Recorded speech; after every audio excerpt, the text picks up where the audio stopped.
Let's be honest, first dates can feel like a battlefield. You're nervous, they're nervous, and suddenly you're both stuck in this awkward dance of trying to impress each other. But what if I told you it doesn't have to be this way?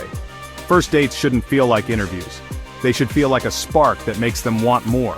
If you're tired of awkward silences, mixed signals, and ghosting, this video is your new secret weapon. I'm going to break down the exact formula for a first date that's not just good, it's unforgettable. Here's the perfect first date formula, designed to leave them thinking, I need to see this person again.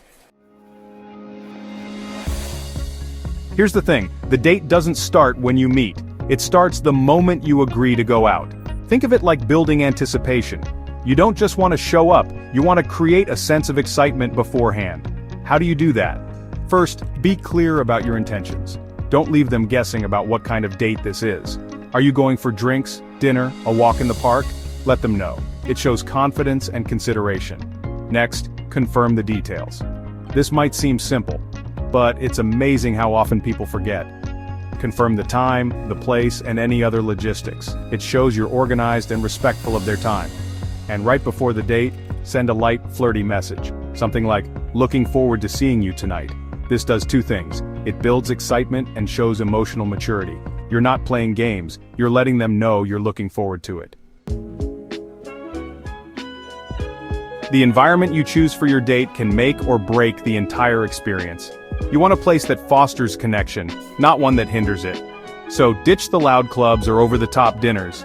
Those places might be fun with friends, but they're not ideal for a first date where the goal is to actually hear each other and have a meaningful conversation.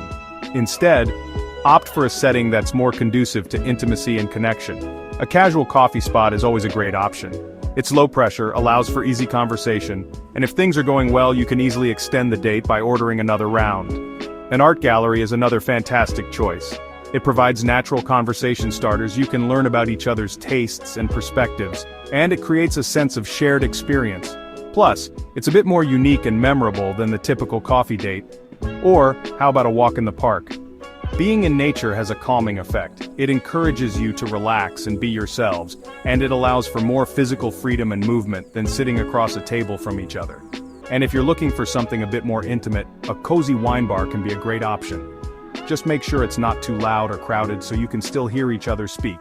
The key here is to choose a location that aligns with both of your personalities and interests. The goal is to create an atmosphere of comfort, chemistry, and connection. You've heard it before, but it's worth repeating. First impressions matter. In fact, they matter more than you think.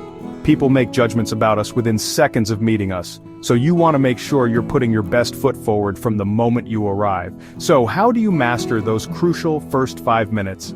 It's all about exuding warmth, confidence, and genuine interest. When they arrive, greet them with a warm smile and make direct eye contact. This instantly makes you appear more approachable and trustworthy.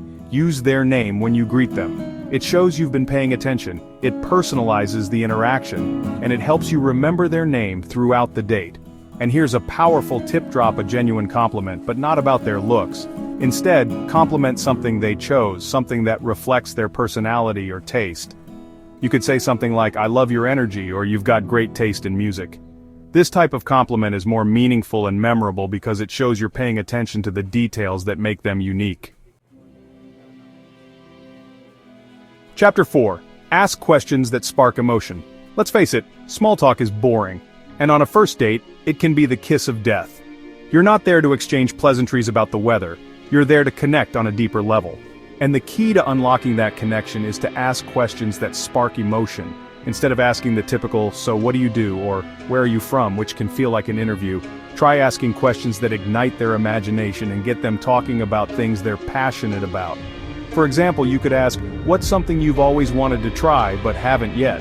This question taps into their dreams and aspirations, and it gives you a glimpse into their sense of adventure. Or you could ask, if your life were a movie, what genre would it be and who would play you? This question is playful and imaginative, and it encourages them to reveal something about themselves in a fun, engaging way. Another great question is, what's the most spontaneous thing you've ever done? This question uncovers their adventurous side and gives you a sense of their willingness to step outside their comfort zone. Remember, the goal is to create a conversation that feels like a two-way street, where you're both sharing and learning about each other on a deeper level. And the best way to do that is to ask questions that spark emotion, ignite their imagination, and reveal their true selves. Chapter 5. Be playfully honest. Honesty is always the best policy, right? But on a first date, it's not just about being truthful, it's about being playfully honest. It's about injecting a bit of flirty confidence into the mix, without taking yourself too seriously. For example, let's say the date is going well and you're really enjoying their company. Instead of keeping those feelings bottled up, why not express them in a playful, lighthearted way? You could say something like, "Okay, I've already decided, we're definitely doing a second date." Now, before you panic, this isn't about pressuring them into a second date. It's about expressing your interest in a confident, playful way that takes the pressure off and creates a moment of flirty tension. Or let's say they say something that makes you laugh. Instead of just chuckling politely, tell them how much you enjoy their sense of humor. You could say, "Okay, you're officially hilarious. I'm gonna have to up my game if I want to keep up with you." This type of playful honesty is refreshing because it's unexpected. It breaks down the walls of formality and allows you to connect on a more authentic level. And it shows them that you're not afraid to be yourself, which is incredibly attractive. Chapter 6. Keep it light, but drop a hook. First dates should be fun, not heavy. You want to create a light, playful atmosphere where you can both relax and be yourselves. This isn't the time to delve into your deepest fears or unload your emotional baggage. Save those conversations for later down the line when you've built a stronger foundation of trust and intimacy. Instead, focus on keeping the conversation light, engaging, and playful. Share funny stories, ask intriguing questions, and don't be afraid to tease each other a little bit. The goal is to create a sense of easy banter and shared laughter. However, while it's important to keep things light, you also want to leave them wanting more. You want to plant a seed in their mind that makes them think about you long after the date is over. This is where the hook comes in. A hook is simply a subtle way of suggesting that you'd like to see them again, without putting too much pressure on the situation. It's about leaving the door open for future possibilities. For example, as the date is winding down, you could casually mention a place you've been wanting to try. You could say something like, "There's actually this amazing new restaurant downtown I've been dying to try. If you're lucky, I might just have to take you there sometime." Or let's say they mention a hobby or interest that you share. You could say, "I've been meaning to check out that new climbing gym. Maybe we could go together sometime." The key is to make it casual, confident, and non-committal. You're not asking for a second date outright. You're simply planting the seed and giving them the opportunity to bite. Chapter 7. Follow up like a pro. The follow-up is crucial. It's your chance to solidify the connection you've made and leave them wanting more. But so many people get it wrong. They either wait too long to reach out, sending the message that they're not that interested, or they come on too strong, overwhelming the other person and scaring them off. The key to a perfect follow-up is to strike the right balance between enthusiasm and nonchalance. You want to convey that you had a great time and you're interested in seeing them again, without appearing desperate or needy.